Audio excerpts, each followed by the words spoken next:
Hey guys, so we're past the midway point of summer, and one of the biggest problems in my garden starting past July the 4th and probably to our first frost is the common fly, and they can become a huge problem because of animal waste, decaying animal matter, meats, vegetables, produce that has fallen on the ground and started to rot, and common flies can just take over your garden. But I'm going to show you a trap that you can put together with a very special bait. There's about 200 flies in this trap that was caught over the weekend, and so it uses a very specific bait, a few ingredients there that you may have already in your kitchen pantry that will eliminate flies from your garden. Now, if you're a member of the Patreon and you're really heavily supporting the channel, which I greatly appreciate, I put together a PDF booklet that has 5 different recipes in it and a lot of tips on flies in and around your home, even once they make it inside. So take a look at that PDF. Like I said, if you're a paid member, you can get that for free. If you're not, you can just buy it outright, and either way it really supports and helps the channel. So anyways, flies around the garden are become a real problem, and so putting together one of these small mason jar traps up to a 5-gallon bucket, I'm going to show you how to build each size, and it will totally eliminate flies. You can literally catch thousands of flies, and it will eliminate flies from your barbecue grill area, your patio area, or even your vegetable garden like this. So let's head into the potting shed and I'll show you this super simple recipe to put together.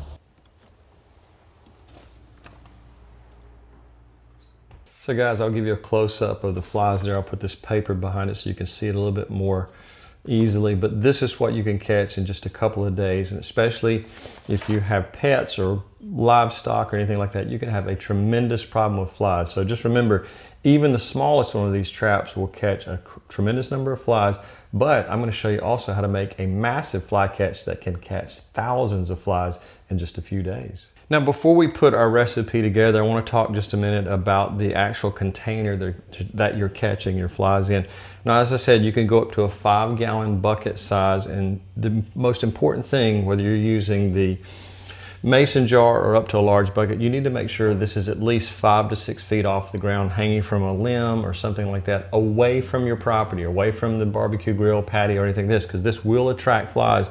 This really powerful formula, the smell of it is going to be tremendous too. So you don't want this near a place where people are going to congregate or where you want to enjoy your outdoor area. So just remember, you want this as far away as possible.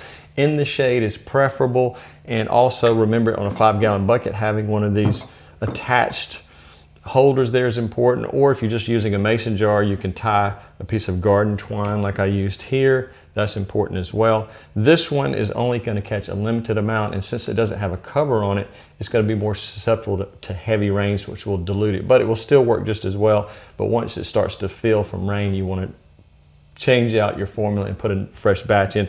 On this one, I'll tell you about a very specific way to make this work so you don't have to worry about rainfall, and it's really super simple to do. And I'll put a link in the description to all the products I'm using. But let's talk just for a sec about this large 5-gallon bucket and what you need to do to it to make it rain-proof, where it is the ideal fly trap. Now, when it comes to a 5-gallon bucket, you have a lot of surface area on the top. So if you have a heavy rainfall coming through, it's going to really dilute the formula. So you want to make sure that you keep the lid on it and you put holes around the side, about 1-inch holes. You can either use a wood paddle bit or a hole saw like this, and just go about every 6 to 8 inches around the outside, and that's going to be where your flies are going to come in, and it's going to release that really pungent sulfury like smell or decaying flesh smell. So just remember, you want to put those holes around the side of your bucket and make sure the lid is on there, and then you won't have to change this out but maybe once every couple of weeks, or maybe even longer, depending on how bad your fly problem is. So just remember, in a 5-gallon bucket, you have to do a little bit more work there.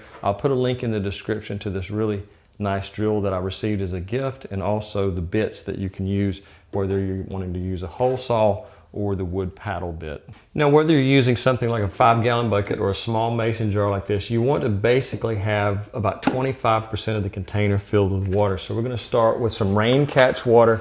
I'd recommend using this type of water because there's one ingredient that we are putting into our container that's going to require a little bit warmer water, and if you have fluoride and chlorine in there, it's going to affect the overall production of yeast, and that's what we're using. One of the ingredients, and I'll get onto this in a second, but I want to get to our most important ingredient first. So remember that you want to use water that you've off-gassed. In other words, if you're using tap water, you need to just let it sit in a bucket and off-gas the chlorine and fluorides, whatever's in it, I would recommend using rain catch water. But if you don't have a rain catch like I have on my greenhouse, then try to use that type of water, one that you've allowed to off gas. But again, the water needs to be slightly warm, so setting it out in the warmer months of the year would be a great idea to help the yeast activate even more. Now, this is something that you can either use a fresh egg or powdered eggs. I actually prefer the powdered egg because it puts off, I think, a more pungent smell.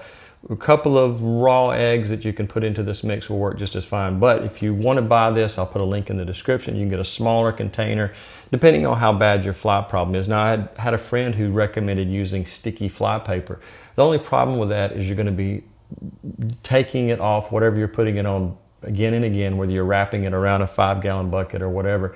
It's going to require a lot more work. And so we want to do this is it's going to require the least amount of work. So putting this recipe together is going to make it super simple to only have to check it anywhere from 1 to 2 weeks, maybe twice a month, without having to do a tremendous amount of work. The other thing about fly paper is you're going to have to buy it over and over. Now, if you have a large farm and you have lots of livestock, then maybe something like that would be more effective, but it's going to be much more costly and much more time consuming. So let's make our recipe now. You're going to need first 2 tablespoons of the powdered egg into our warm water mixture.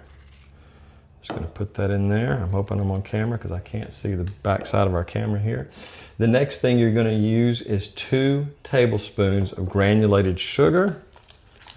And this has been outside in my potting shed, so there's a little bit of clumpiness to it. But again, 2 tablespoons of granulated sugar, 1 teaspoon of active dry yeast. And I like dry yeast because I can keep it out in my potting shed, my greenhouse, my storage buildings without it going bad.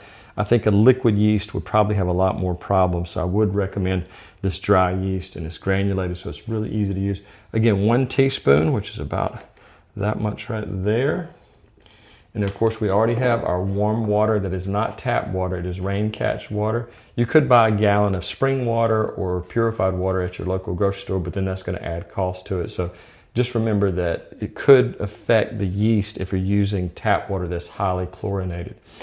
Next is an optional item, but I'm going to say that you have to be careful about using too much of this because it can possibly kill your yeast. So you want to use a very small amount, but the smell of apple cider vinegar is so pungent, just a few drops in the formula, I'd say a 1/4 teaspoon works excellent. That's one of my favorite things to put in there because it does have such a strong smell. Now there's a couple of added items that we need to do. One is going to be any type of dish soap. You can use Castile soap if you want to use a pure soap. You can use dish soap like you would have in your kitchen. You're going to do 1 tablespoon, of this to the formula.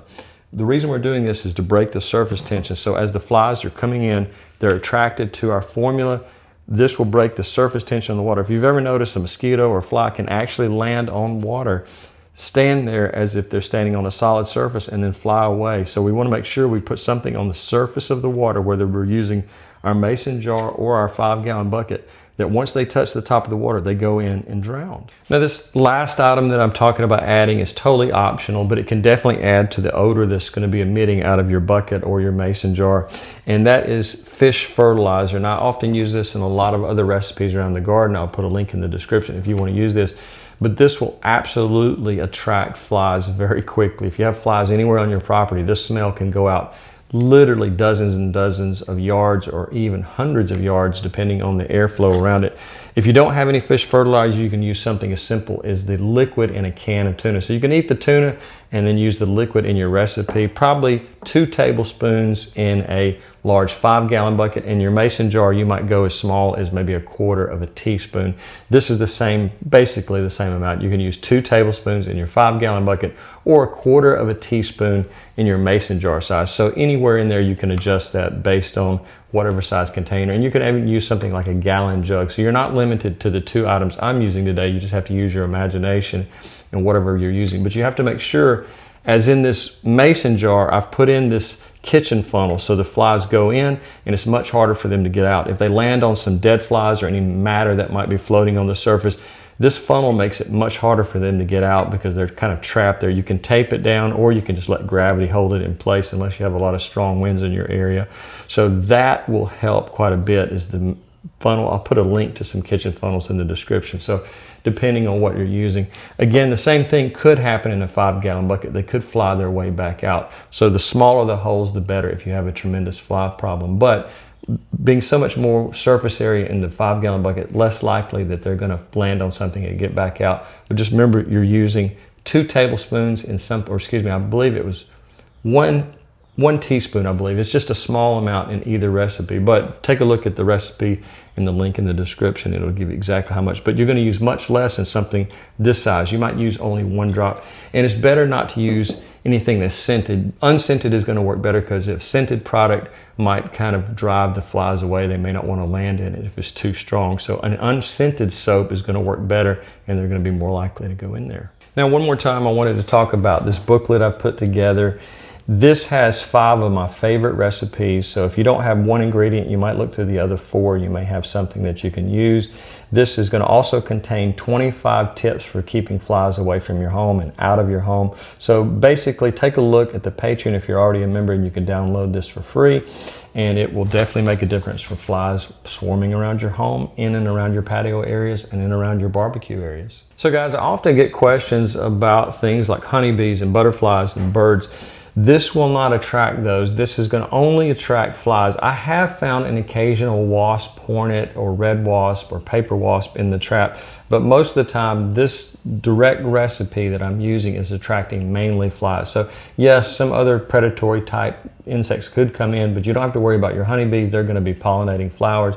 Most of your pollinators are never going to be attracted to something like the smell of rotting flesh or rotting eggs. So it's definitely not going to be something to worry about as far as birds, butterflies, and your positive pollinators you have in your garden. So guys, whether you have a mid-sized vegetable garden like me, you have problems of rotting fruit and things like that on the ground that are attracting flies, or you're running a very large farm with lots of livestock, these types of traps will make a huge difference. Now, depending on how bad your fly problem is, you may only have to have 1 container catching flies. Something like this, maybe a small patio home with a small backyard will be enough to get rid of flies away from the barbecue grill. But if you're running something really large, you could put multiple buckets around the property and away from where your livestock is to draw them away from it.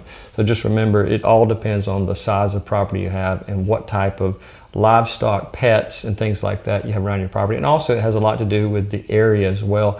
So just remember that there's a lot of conditions that vary depending on what's going on your property. So guys, I really appreciate you watching.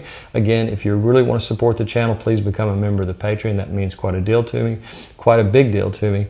And also, if you have any questions, please put your comments once you become a subscribed member to YouTube, because those go to the top line. But at the very least, if you just want to leave a thumbs up if you enjoyed the video, that makes a huge difference with the algorithm, and it'll push me to the top of the list and help me quite a bit to grow the channel, create more videos, and keep me motivated. So guys, I really appreciate it. Have a great day.